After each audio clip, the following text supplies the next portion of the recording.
Thank you very much.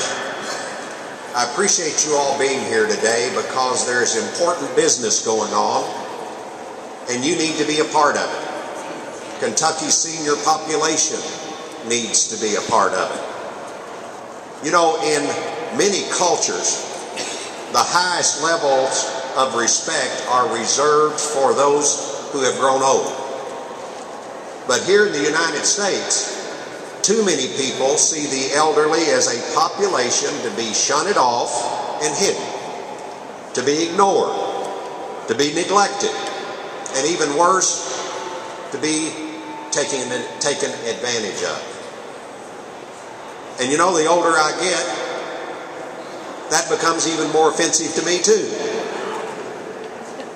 The mere fact that this rally is necessary says a lot to me about our culture's priorities. I'm thrilled that you've come up here today and come out in force today to stand up for the elderly members of society in the Commonwealth of Kentucky. I hope this event and your passion serves as a critical reminder to everybody, not just here in Frankfort, not just in the General Assembly, but also our leaders in all 120 of our counties, that our seniors are a valuable resource to be respected and to be protected.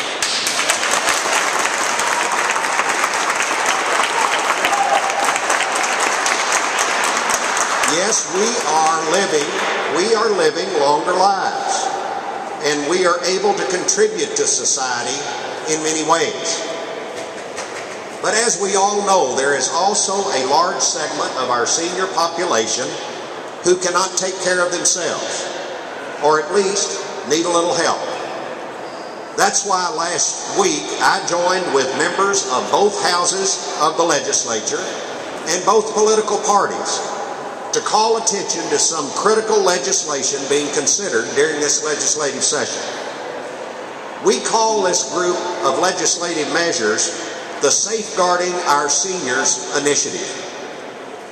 These bills include a lot of things. These bills include laying the foundation for creating an abuse registry, an adult abuse registry. We need that in the Commonwealth of Kentucky.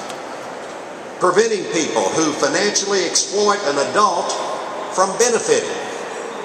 Prohibiting a person convicted of felony abuse or exploitation of an adult from serving in a position of legal authority over that adult.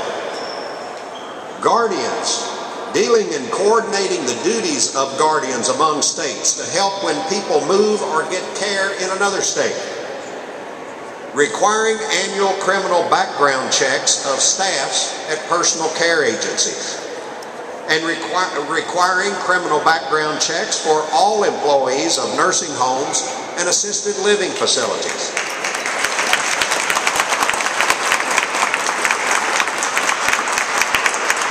All of these bills, this initiative fills some critical gaps in protection for our seniors.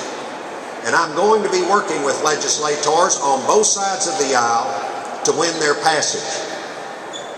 We need your help. And I have proposed a budget-neutral plan, a common-sense approach to fill that hole with Medicaid money now allocated to the 2012 fiscal year, and at the same time putting in place additional managed care programs which will save us money over the next 18 months and for many years to come. Now folks, as I say, it's common sense to do it, but for those of you who've dealt with the legislature before, you know that common sense doesn't always win out. And I need you to help us make sure that common sense does win out. Because let me tell you what happens if it doesn't. First of all, this bill has already passed the House, passed overwhelmingly. 80 votes. Republicans and Democrats both stepping up and passing it. It is in the Senate. But if it does not pass the Senate, we have really only two options to balance that Medicaid budget for this current fiscal year. And this current fiscal year ends as June 30. So we don't have a lot of time. We will either have to cut $600 million in services between now and the end of the year, which is unconscionable. Unconscionable.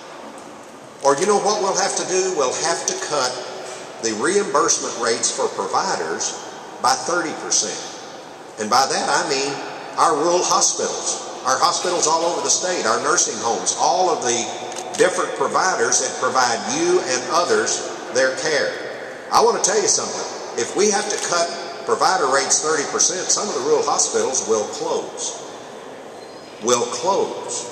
They will not be able to keep their doors open. And so these alternatives are not real options. The only real option is to step up, pass our bill in the Senate, and balance this budget. And do it in a common sense way that doesn't harm our people. That's my main goal, is to make sure that we do not harm our people,